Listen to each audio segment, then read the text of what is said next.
railways, multiplied and spanning the continent, are essential domestic institutions. More powerful and more permanent than law, or popular consent, or political constitutions, to thoroughly complete the grand system which fraternizes us into one people. William Gilpin. By the spring of 1869, the competition between the Central Pacific and the Union Pacific was converging on northern Utah. Rival armies of railroad men vied to cover the most ground and earn the most money for their employers before the two lines finally met.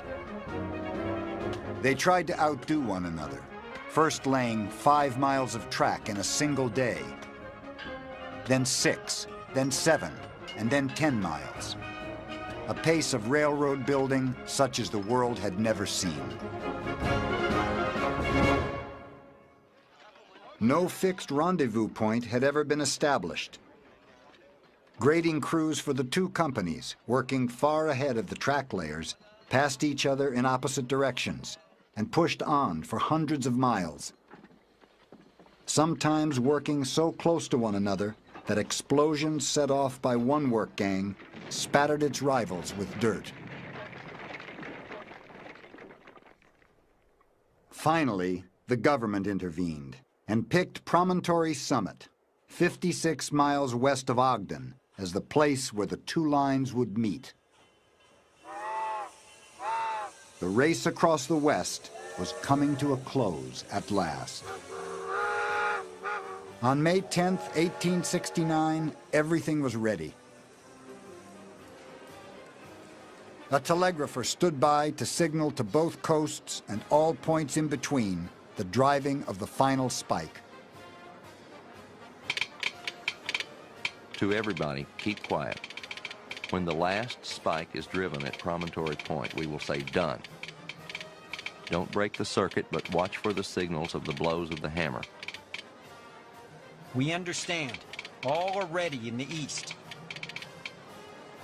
4 spikes, 2 gold, 1 silver, and the fourth a blend of gold, silver, and iron, were to be tapped gently into position with a silver maul to mark the occasion.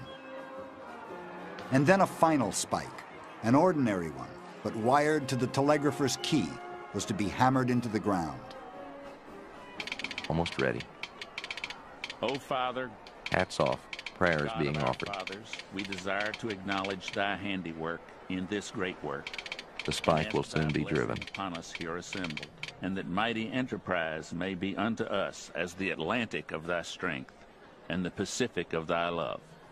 Through Jesus the Redeemer. Amen. We have got done praying. The spike is about to be presented. The final spike was slid into place. Leland Stanford of the Central Pacific was to have the honor of driving it home. The signal will be 3 dots for the commencement of the blows. Stanford swung the hammer high above his head, brought it down, and missed. The telegrapher closed the circuit anyway. Done.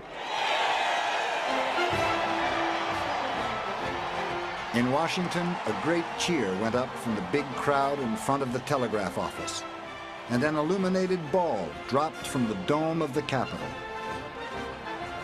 At Independence Hall in Philadelphia, the Liberty Bell was rung, gingerly so that its crack would not worsen.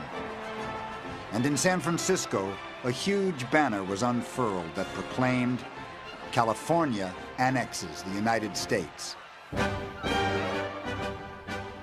The vast distances of the West had at last been conquered.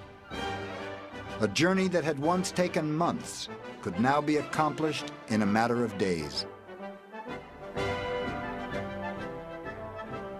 Once the rails were joined at Promontory, I think you can say that we began for the first time truly to think of ourselves as a continental nation. It was a kind of a reach of the national consciousness into a place that had once only been occupied by dreams and myths and imagination. And Here was the great technological marvel of its time, crashing through those mythic barriers and going into a very real place.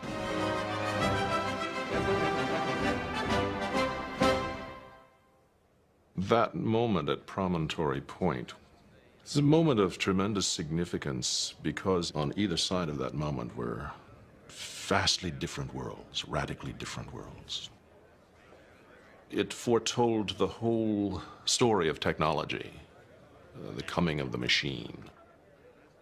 And what could be more symbolic of that new age, than the completion of the railroad and the driving of the Golden Spike? Nothing would ever be the same in the West.